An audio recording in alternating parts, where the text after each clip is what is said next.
Shopper के ऊपर पाबंदी हुकूमत ने लगाई हुई है इस्लामाबाद के अंदर, ये बहुत ही अच्छा इकदाम है, ज़बरदस्त कदम है। क्योंकि प्लास्टिक का जो बैग हम एक ही दफ़ा इस्तेमाल करके फेंक देते हैं, उसके माहौल पे काफ़ी ज़्यादा नुकसानदेह उसके असरात होते हैं। आपके जो जितने नाले हैं इर्द गिर्द के, उनको ये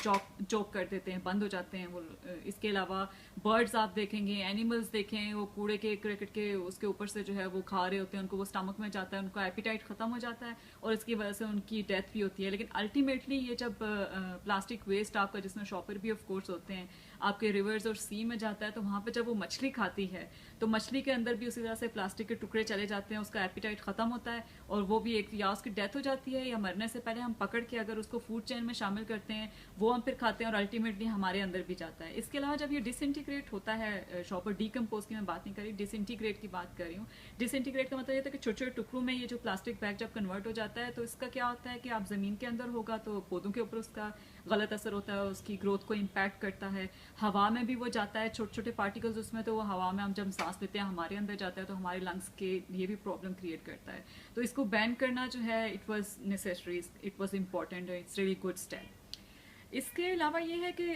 जो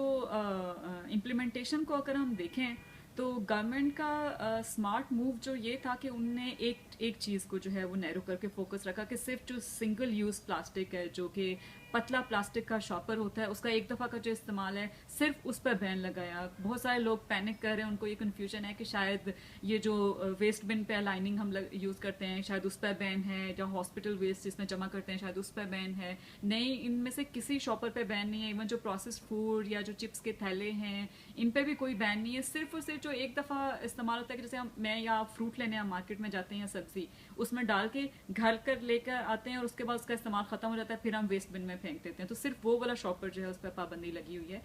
जो कि ये इनकी एक स्मार्ट मूव था करने के लिए। लेकिन जो एक ऑब्जर्वेशन है मेरी, वो ये है कि ज़्यादा हमें जो है वो इम्प्लीमेंटेशन साइड पे देखते हुए ज़्यादा हमें बिहेवियर चेंज पे काम करने की ज़्यादा ऑफ कोर्स हमें ज़रूरत है। क्योंकि जब तक बिहेवियर लोगों का चेंज नहीं होगा तब तक इसकी इम्प्लीमेंटेशन उस तरह से इफेक्टिव नहीं होगी। ऑफ कोर्स बिहेवियर चेंज में एक पॉजिटिव या उसको जो सपोर्ट करता है वो स्टेप मैं समझती हूँ ये भी है कि सबसे पहले जो ये जो फाइन सिस्टम है, अब फाइन सिस्टम को लेके भी डिफरेंट लोगों में पैनिक है कि एकदम से शायद फाइन हम पे हुए जा रहे हैं सारे। ये एकदम से बिल्कुल भी नहीं है। कुछ जो डिफरेंट आउटलेट्स हैं या डिफरेंट आप मार्केट में जाएं तो जगह हैं, तो उनने अगर टाइम लिया हुआ है गवर्नमेंट से कि प्लीज़ हमें 1 हफ्ते का टाइम दें या 2 हफ्ते का टाइम दें, तो उनको टाइम दिया जा रहा है कि वो ऑल्टरनेट उतनी देर में ले आएँ। ऑल्टरनेट के लिए अब 2 तरह की डिबेट्स हैं, या तो कागज़ के थैलों की बात हो रही है या कपड़ों की या जूट बैग्स की हो रही है। तो मेरा ख्याल है कि कागज़ के थैलों को डिस्करेज हमें करना चाहिए, क्योंकि कागज़ के जो पेपर बैग बनते हैं उसका नुकसान अल्टीमेटली इन्वायरमेंट को होता है, क्योंकि दरख्तों से उसका सारा मटेरियल हम लोग लेके ये कागज़ के थैले बना रहे होते हैं। आई थिंक जो कपड़ों के बैग हैं वो ज़्यादा इफ़ेक्टिव हैं।